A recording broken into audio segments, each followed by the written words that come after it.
Upbeat, thoughtful music starts, and then fades to a background hum. Hey everyone, welcome back to the channel. Let's start with a question. What if your constant exhaustion isn't from doing too much, but from bleeding your life force into things you don't even really want? Think about it. You get to the end of your day, you feel completely drained. But when you look back, what did you actually accomplish? What did you build? What did you create for yourself? For most of us, the honest answer is not much. We're tired, but not from climbing mountains. We're tired from treading water. The great psychoanalyst Carl Jung had a term for this. He called it psychic energy without a name. It's your vital life force, your attention, your focus, just ... seeping out. It's like having a slow puncture in your tire. You're not lazy. You're leaking. This isn't about hustle culture or needing to be productive every second of the day. This is about understanding the fundamental economy of your own energy. Your attention is your most valuable currency. And right now, you might be letting thieves steal it blind. The first step to reclaiming it is to simply see where it's going. We need to name the culprits. Let's talk about the first and most obvious thief. Compulsive scrolling. You know the feeling. You pick up your phone to check one thing, and 45 minutes later you emerge from a digital trance, feeling groggy and vaguely dissatisfied. Social media feeds, news alerts, endless video clips. They are engineered to hijack your attention. Every swipe, every like, every short burst of dopamine is a tiny withdrawal from your energy bank. It feels like you're relaxing, but you're not. You're just numbing yourself, while your psychic energy drains away into a corporate algorithm designed to keep you hooked. It's a phantom limb of connection that leaves you feeling more disconnected than ever. The second thief is a bit more subtle. It's what I call performative busyness. This is the constant need to busy, to fill every quiet moment with an activity. No matter how answering emails at 10 p.m., scheduling back-to-back meetings that could have been a single message, rearranging your desk for the 5th time. It's the illusion of productivity. We do this because society rewards the appearance of effort. Being busy has become a status symbol, but this isn't real work. It's a performance. You're playing the part of a productive person, but the role is draining your soul. It's your persona. So Jung talked about running the show, bleeding your authentic self dry, just to maintain an image. And that brings us to the third, and perhaps the most insidious thief. Applause addiction. This is the desperate need for external validation. Posting the perfect photo and then anxiously checking for likes. Shaping your opinions to match the most popular sentiment in the room. Saying yes to things you despise just to avoid disapproval. Every time you do something not because it aligns with your core values, but because you're chasing a pat on the head, you are handing over a piece of your power. You're letting the whims of the crowd dictate where your precious energy goes. This addiction keeps you on a frantic treadmill, constantly performing for an audience that, frankly, is too busy worrying about their own applause to truly care about yours. You're trading your life for a fleeting moment of validation. So, take a moment today and be honest with yourself. Where are your leaks? Is it the endless scroll, the performance of being busy, or the craving for applause? The first step is always awareness. You have to see the economy of your energy and name the thieves who are bankrupting you. You have to acknowledge the invisible drain, because once you see it, you can't unsee it. You can finally start the process of plugging the holes. We've spotted the thieves. Now it's time to cut their hands. In part 2, we're going to go a little dark. We'll explore how strategic withdrawal, embracing silence, and learning to disappoint people are not acts of selfishness, but radical acts of self-preservation. We'll talk about how to reclaim your time, your spine, and your sanity. Who are you when no one is watching and nothing is pinging? When your phone isn't buzzing, your socials aren't scrolling, and the constant demand for your attention finally goes silent. Who are you in that quiet? For most of us, that question is terrifying. We've become so entangled in the web of external validation, so addicted to the next notification, to the next urgent email, that we've forgotten what our own internal voice sounds like. We've traded our inner peace for a constant stream of digital noise, and we're paying for it with our focus, our energy, and our sanity. This isn't about a digital detox. That's a temporary fix, a weekend bandage on a deep wound. This is about a hard reset. This is about going dark to get your life back. I'm talking about a 7-day stimulus fast, a deliberate, strategic withdrawal from the chaos to reclaim your sovereignty. It sounds extreme, but our current state is extreme. We are living in a state of perpetual neurological arousal. Our nervous system's fried by an endless addiction to novelty. Every ping, every notification is a little hit of dopamine, and we're chasing it consecutively, day in and day out. So, what does this 7-day fast look like? It's built on 3 pillars. The first is implementing tight no's. For 1 week, your default answer to any non-essential request is no. No to that extra project. No to that social gathering you feel obligated to attend. No to long phone calls that drain you. This isn't about being rude. It's about building a fortress around your time and energy. You have to be ruthless in protecting your resources, because right now, they are being plundered by the demands of others. Every yes you give away is a no to yourself. For 7 days, you flip that script. The second pillar is the phone quarantine. Your phone is the primary delivery system for the very stimuli we're trying to escape. So, for this week, it goes into a form of lockdown. Delete the apps that consume your social media, news feeds, endless games. Turn off all non-essential notifications. Better yet, put your phone in a drawer for large, designated blocks of time. You'll be shocked by the phantom vibrations you feel. Your body twitching for a fix that isn't coming. That's the addiction showing itself. You must starve it. Let it wither. The goal is to break the subconscious loop of reaching for your device every 30 seconds. The third and most crucial pillar is scheduling solitude blocks. This is where the real work happens. You need to intentionally schedule time to be completely alone with your own thoughts. No music, no podcasts, no books, no distractions. Just you. It could be 30 minutes. It could be an hour. Sit in a quiet room. Go for a walk in nature without your earbuds. At first, it will be excruciatingly uncomfortable. Your mind, accustomed to a fire hose of information, will race. It will scream for a distraction. Let it. This is the withdrawal. This is the noise of the persona, the curated, public-facing version of you dying down because its audience is gone. By starving this persona of applause, of likes, of constant validation, you create a vacuum, and into that vacuum, something else begins to emerge. It's a quieter voice, a deeper signal. It's the self. The real you, buried under layers of social conditioning and digital noise. This is the part of you that knows what you truly want, what energizes you, and what your actual priorities are. The calm that you start to feel isn't emptiness. It's a restoration of your power. That quiet becomes voltage. You stop reacting to the world and start acting from a place of centered clarity.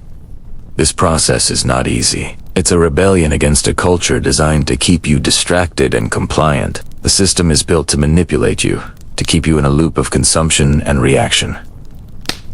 Going dark is an act of defiance. It's you declaring that your attention is your most valuable asset, and you are taking it back. By the end of these 7 days, the world won't seem as loud. Your own thoughts will be clearer. You'll stop mistaking the frantic energy of the crowd for your own internal drive. You've stopped the noise, but the real saboteur lives inside. Part 3 exposes the shadow, the disowned part straining your hours through envy, resentment, and compulsion. What if every single person you resent, every rival you can't stop thinking about, is holding a battery with your name on it? A power source meant for you, but that you've outsourced to them.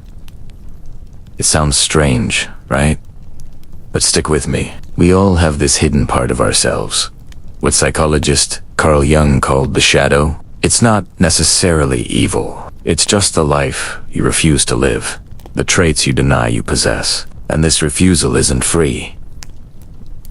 It costs you an enormous amount of energy. It's the fuel that powers your doom scrolling, that keeps you glued to the social media of people you claim to dislike. It's the engine running in the background as you replay old grudges, arguments, and slights in your head, over and over again. It's the secret force behind your compulsions, those habits you keep in the dark.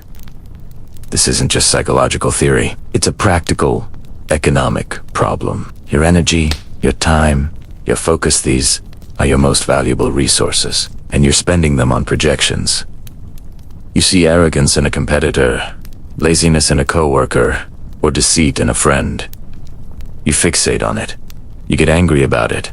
You gossip about it. All that emotional energy is a constant drain on your system. You're effectively paying them, with your attention, to live rent-free in your head. Imagine your life's energy as a budget. Right now, a huge chunk of it is being silently siphoned off to fund these projections, leaving you with less for your goals, your relationships, and your own well-being. So, how do we stop this leak?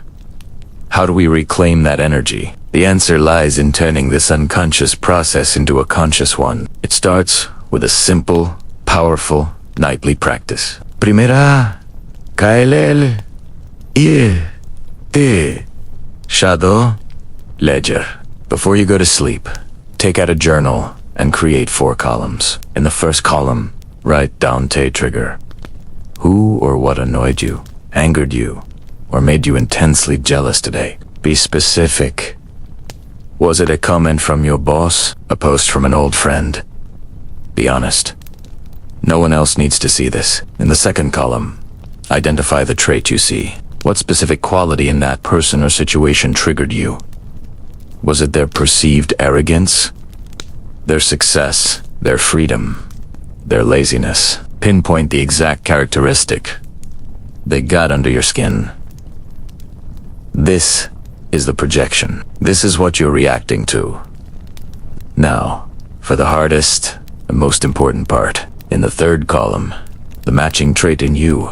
You have to find where that same trait exists in yourself, even on a microscopic level. If you were triggered by someone's arrogance, where are you arrogant? Maybe not in the same loud way, but perhaps in your quiet certainty that you're always right. If you were jealous of their success, it's because you have a deep ambition you're not fully owning or acting upon. The part of you that recognizes the trait in them is the part of you that is that trait.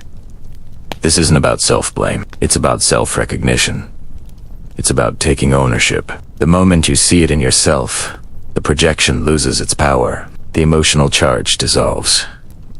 Finally, in the fourth column, one clean action. You'll plan a single, concrete step to integrate this trait constructively. If the trigger was someone's discipline at the gym making you feel lazy, your clean action isn't to shame yourself. It's to plan a 10-minute walk for the next day. If the trait was someone's confidence in speaking up, your action is to state one opinion clearly in a meeting tomorrow. This isn't about becoming the person you resent. It's about reclaiming the energy behind the trait and using it for your own growth. You're turning shame into fuel. You're transforming that simmering tension into productive work. Think about it. The person whose success makes you jealous isn't your enemy. They're a signpost, pointing to your own unfulfilled ambition. The person whose laziness infuriates you isn't just a slacker. They're a mirror reflecting a part of you that desperately craves rest, but you refuse to give it. By doing this ledger every night, you stop fighting the shadows and start mining them for gold. Each trigger becomes an opportunity. Each resentment becomes a roadmap back to your own power. You start to realize that the world isn't just happening asterisk to asterisk you. It's reflecting you. This practice isn't easy. It requires brutal honesty, but the payoff is immense. You'll stop wasting hours obsessing over others. The mental chatter will quiet down. You'll find yourself with a surplus of energy and focus that you didn't know you had. That battery your rival was holding, you just unplugged it from them and plugged it back into yourself. You've started to take back power from your enemies, from the people you project onto. Now it's time to take it back from desire itself. Part 4 shows how animus projections idealized images of partners and your hunger for approval can hijack your goals, and how applying Stoic detachment can make you Are you choosing your path or performing for a chorus that never claps loud enough? Think about it. How much of your day, your energy, your life is spent trying to win approval from someone who isn't even in the room? We chase these phantoms, these ghosts of acceptance. We tailor our choices, our words, even our dreams, to please an audience that's either imaginary or perpetually unimpressed. It's a dance we do for a crowd that never gives a standing ovation. This isn't just about trying to impress our boss or our friends, it goes deeper. Carl Jung called it the enema and animus, these idealized, unconscious images of the perfect partner or the perfect self that we project onto others. We fall in love with a fantasy, not a person. We spend our lives trying to become someone else's ideal, or forcing them to fit ours. We're essentially serving gods that don't belong to us, building temples to desires that were never ours to begin with. Your days become a negotiation, a constant back and forth, with every passing mood, every flicker of external judgment. You wake up, and instead of asking, what do I want to create today? You ask, what do they want from me today? The exhaustion is real. It's the feeling of running a marathon for a finish line that keeps moving. You get the promotion, you buy the right car, you say the right things at the party, and for a fleeting moment, you feel shame. But the satisfaction is hollow, and the silence that follows is deafening. The hunger for validation is never satisfied because it's not real nourishment. It's like eating candy when your body needs protein. You're just chasing the next sugar high, the next brief hit of good job. You become reactive, a pinball bouncing between other people's expectations and your own insecurities. So, how do we break the spell? How do we stop dancing? The first step is to withdraw the projection. You have to see the ghost for what it is. Name the fantasy. Say it out loud. I am trying to win the approval of my father, who I haven't spoken to in 10 years. Or I am trying to be the cool girl for a partner who only values a curated image. Naming it takes away its mystical power. You drag the monster out from under the bed and into the light. It's often smaller and less frightening than you imagined. Once you've named it, the next step is the hardest. Feel the craving without obeying it. This is the practice of detachment. When that urge to check your phone for likes, to say yes when you mean no, or to perform for that invisible audience rises up, just sit with it. Don't act. Don't distract yourself. Acknowledge the feeling. Ah, there it is, the need for approval. Breathe. Observe it like a scientist observing a chemical reaction. You'll notice something amazing. The craving is a wave. It swells, it crests, and then it passes. It doesn't have to control you. You don't have to get swept away by it every single time. This isn't about becoming a cold, unfeeling robot. It's the opposite. It is about becoming so deeply connected to your own core that the noise from the outside world becomes just that noise. It's about cultivating a profound inner stillness. In that quiet space, you can finally hear your own voice, the one that's been whispering beneath the roar of the crowd all along. This is where you move from being reactive to being directive. Your life stops being a series of frantic responses and starts becoming a sequence of deliberate choices. With that stillness, you can finally take one small, single step toward your own work. Not the work that gets you applause, but the work that feels true. Maybe it's writing that first sentence. Maybe it's signing up for that class you've been putting off. Maybe it's just sitting in silence for 5 minutes without needing to justify it to anyone. It doesn't have to be a grand gesture. It just has to be yours. This one authentic step, no matter how small, is more powerful than 1,000 steps taken to please someone else. You stop negotiating your day with every mood and every phantom. You start building it, brick by brick, based on your own blueprint. Detachment clears the stage. Now, build the play. Part 5 gives you Jung's practical forge. Active imagination, a personal myth, and one vow that ends wasted days. What if your future self is waiting for you at the same hour every day and the one who keeps not showing up? Think about that. All those wasted days. The endless scrolling. The feeling of being busy but getting nothing done. It's like a slow leak in your life's potential. But what if there was a way to seal that leak for good? Not with more willpower, not with another productivity app, but with a single, powerful vow. It starts with a technique from the psychologist Carl Jung called active imagination. It sounds complex, but it's incredibly simple and profound. For just 20 minutes a day, you sit down with a pen and a notebook. You ask your deepest self, your unconscious, a question. What should I be doing? What am I avoiding? Then, you listen. You don't force an answer. You wait for an image, a feeling, or a word to surface. Maybe it's a picture of a lighthouse, a feeling of stillness, or the word build. Whatever comes up, don't judge it. Just write it down, sketch it out. The next step is crucial. You take that abstract image and translate it into a concrete, real-world task. That image of a lighthouse? Maybe that means your task for the day is to spend 1 hour outlining the book you've always wanted to write. The word build. Maybe that translates to researching a coding boot. You are literally having a conversation with a part of you that knows where you need to go. You are making your unconscious an active collaborator in your life, not just a source of random dreams and anxieties. Over time, as you continue this daily dialogue, you'll start to see a pattern. A story will emerge from these conversations. This is your personal mythia, unique narrative of your life's purpose. It's the story of who you are and what you're here to create. Once you see the outlines of this myth, you're ready to make the vow. This isn't just a promise, it's a sacred contract with yourself, designed to eliminate wasted days forever. The vow has 3 simple, non-negotiable parts. First, you identify your North Star project. This is the one big, meaningful thing that all your daily actions will point towards, derived directly from your personal myth. For me, it was creating this channel. For you, it might be launching a business, mastering an instrument, or healing a relationship. It's the one project that, if you made progress on it every day, would make the entire day feel like a victory. Second, you schedule one non-negotiable time block for this project every single day. This is your sacred hour. It's not when you have time.